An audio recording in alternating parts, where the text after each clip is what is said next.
work conditions deteriorate, and inequality festers in our workplaces while the same work deficits increase. The efficacy of trade unions is severely compromised.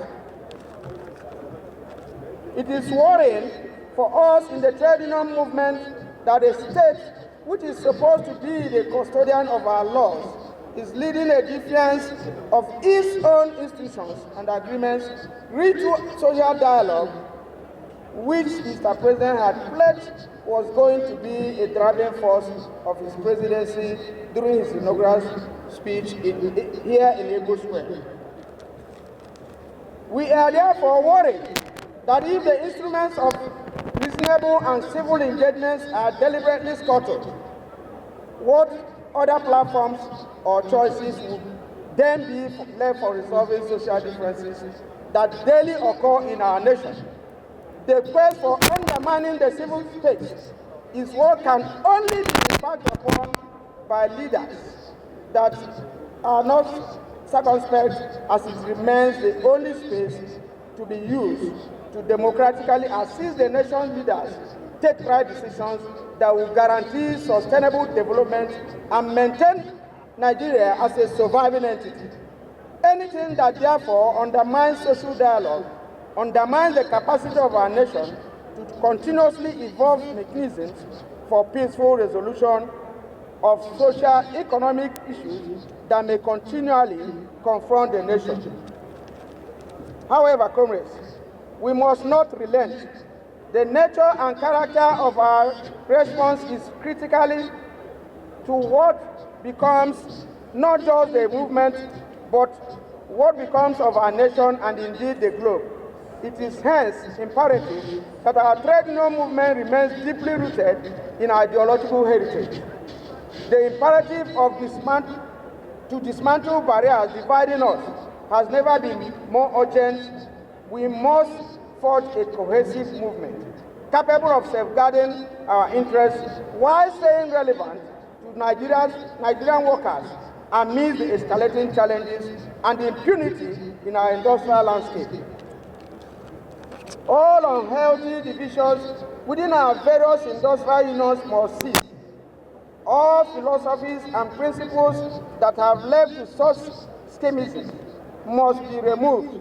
It is only when our affiliates are working together and are effectively engaging the issues that confront them on daily basis that we can have vibrant labor centers that are better positioned to deliver on our expectations of Nigerian workers and people. All workers must rise from our celebration today more determined than ever before. Build a trade union movement that will continue to work within the philosophies of traditions that propelled it into existence. The minimum wage struggle. The minimum wage struggle serves as a urgent reminder of the resistance faced by workers and the obstacles deliberately placed by government. It underscores the pressing need for unity across all levels of engagement to advance our shared objectives. We are already working together in every facet of the national minimum wage fixing process to ensure that better results are achieved, which will not only speak to the welfare of Nigerian workers, but will also assist in driving business activities around the nation. We are united by a common ideology and intertwined destinies. Any leader who fails to grasp this fundamental truth does not uphold a proud tradition. Our individual aspirations must yield collective will. Only through collective action can we lift workers and masses through the shackles of oppression and poverty. It is based on this realization that we want to assure you that Nigerian Labour Congress and Trade Union Congress stand resilient and more united than ever. Our strength has grown, our reach expanded, positioning us strategically to engage with our social partners for the benefits of Nigerian workers and masses. Those that worked and prayed for our disunity have become increasingly frustrated. Despite challenges, we have initiated collaborations among ourselves to advocate for better welfare for Nigerian workers. We urge all shades of opinions and positions within the movement to avoid self-serving outcomes, but should be led only by actions that will protect, promote, and propel the interests of Nigerian workers. Such self-seeking actions betray the essence of dialogue and hinder efforts to bridge long-standing divides within the movement. We extend our hands of fellowship to all Nigerian workers and unions, reaffirming our commitment to building a vibrant labor movement that implies the voices and protects the interests of workers. Nigerians and indeed Nigeria looks up to us, and we must not fail. Consequently, the Nigerian Labour Congress and TUC have made it clearly and emphatically that should the minimum wage negotiation continue and linger till the end of May, we can no longer guarantee industrial harmony in this country. State of the nation. Our nation is facing challenges with centrifugal forces tightening their grip and citizens increasingly disillusioned with leadership. This disconnect has eroded civic ownership of governance, fueling calls for more efficient and responsive systems. Agitations of restructuring, like Yoruba Nation, IPOD, Arewa Elders disconnect, reflect widespread frustration. Nepotism and disregard for constitutional principles exacerbate the problem. We must unite to address these challenges rather than relying on propaganda. It is time for genuine dialogue, restructuring to serve the majority. Truth and honesty have to be sidelined, replaced by deception and manipulation.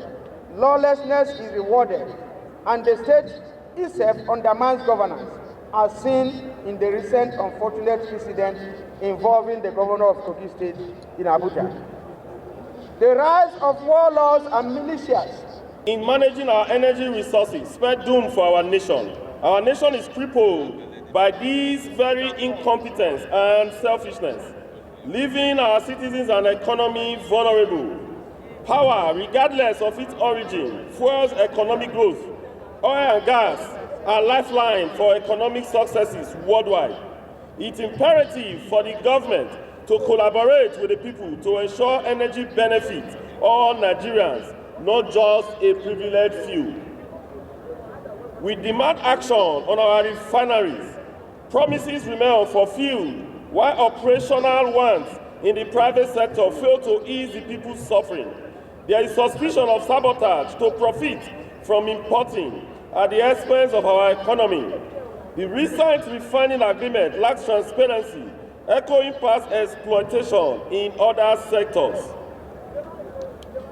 Claims of trillions spent on PMS subsidy baffles us. We demand clarity from government on who benefits and who consumes the 40 million litres of projected daily consumption. The power sector plight persists a decade after privatization.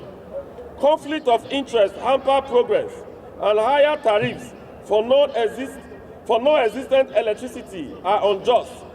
We reject unilateral and illegal tariff hike and demand adherence to due process. A 300% tariff hike would devastate domestic manufacturers. Consumer classifications perpetuate inequality akin to apartheid, endangering field workers' life. Reassessing privatization is crucial for progress. Despite billions invested, grid collapses persist and generation remains stagnant. Tanzania's recent action underscores the need for change. The government must reclaim control and account for revenue from its stakes. We commend states pursuing independent power generation and all swift actions to break monopolies and empower consumers nationwide. Let us unite to ensure energy serves all Nigerians, driving our nation's prosperity. The NLC and TUC hereby advise NEC and power sector operators to reverse the last increase in electricity tariff within the next 1 week. Yes. Public service needs to review the contributory pension scheme. Your Excellencies and comrades, there is need to review the contributory pension scheme, which was disrupted by the enactment of the 2004 Pension Reform Act. There are complaints ranging from delay or non-transmission of contributory money to Pension Fund Administration (PFA), inabilities to access the initial 25% of total contributions by retirees as stipulated by law, etc. Of most concerns is the fact that the monthly pension of those who retired under defined benefit scheme earn at least 50% monthly pension more than those who retire under the contributory pension scheme. We call that this be harmonized in the interest of justice, equity, and fairness. Need to reactivate payment of gratuity to public servants. Fellow comrades, the concept of gratuity payment to employees can be likened to the proverbial golden handshake from their employers. Gratuity is a monetary benefit from an employer to an employee at the time of retirement.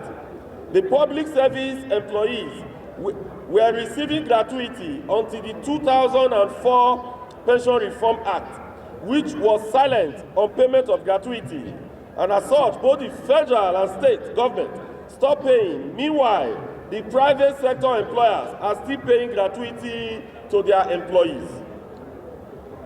We call for a reactivation because Section 173 of the 1999 Constitution, as amended, makes provision for the right of a person in the public service of the Federation to receive pension and gratuity.